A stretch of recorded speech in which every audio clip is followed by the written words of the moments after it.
Heute habe ich für euch eine ganz leckere Sauerkrautsuppe mit Krakauer Würstchen und dieses Rezept ist auch wieder ganz, ganz einfach zu kochen und es ist super lecker. Diese Sauerkrautsuppe wird mit entweder rustikalen Brötchen, Baguette oder Brot serviert und Schmand darf auf gar keinen Fall fehlen. Und in dieser Konstellation ist das Rezept richtig, richtig lecker. Ich wünsche euch viel Spaß damit.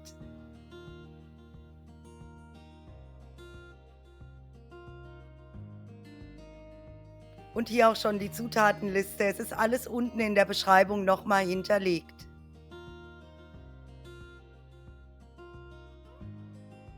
So, 600 Gramm Kartoffeln habe ich bereits geschält und in mundgerechte Stücke geschnitten.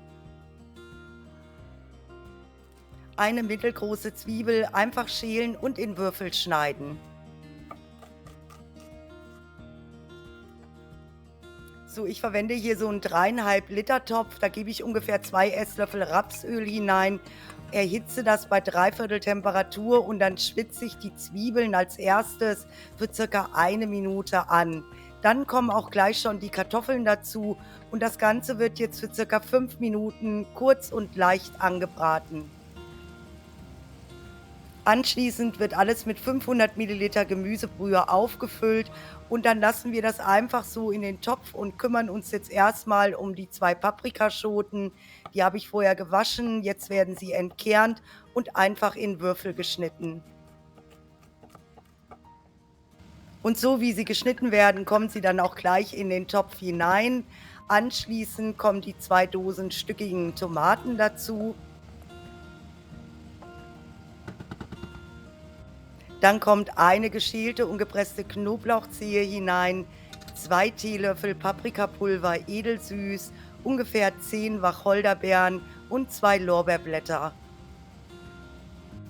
Das Ganze wird jetzt erst mal 'n bisschen mit Salz und Pfeffer gewürzt, alles noch mal umrühren, dann den Deckel draufsetzen und das Ganze leicht zum Kochen bringen. Und sobald die Suppe leicht köchelt, einfach die Temperatur runterschrauben auf kleine Stufe und das Ganze für circa 10 Minuten köcheln lassen. Das ist das Sauerkraut, was ich heute verwende. Ihr könnt aber auch jedes andere Sauerkraut dazu nehmen. Ich nehme jetzt 200 Gramm abgetropft auf einen Teller und dann zerpflücke ich das ein wenig, damit nicht später Klumpen in der Suppe sind. Und die Krakauer Würste schneide ich einfach in Scheiben. Und nach 10 Minuten gebe ich dann Sauerkraut und die Krakauer Wurst mit so der Suppe hinein, rühre alles noch mal gut um, bringe es noch mal zum Kochen und dann lasse ich die Suppe mit Deckel noch mal für circa 20 Minuten leicht köcheln. Das ist so bei ungefähr kleiner bis mittlerer Temperatur.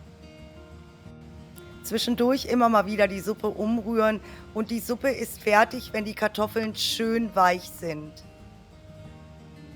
Das war bei mir dann nach 20 Minuten der Fall. Ich habe die Suppe dann noch mal mit Salz, Pfeffer und auch Zucker abgeschmeckt, je nachdem, wie sauer das Sauerkraut ist. Ich habe ungefähr 2 Teelöffel Zucker noch mal drangegeben, dann die Suppe noch mal kurz durchziehen lassen und wie gesagt, schön mit Schmand servieren und ein wunderbares rustikales Brötchen, Baguette oder Brot. Viel Spaß mit diesem Rezept und noch einen wundervollen Tag.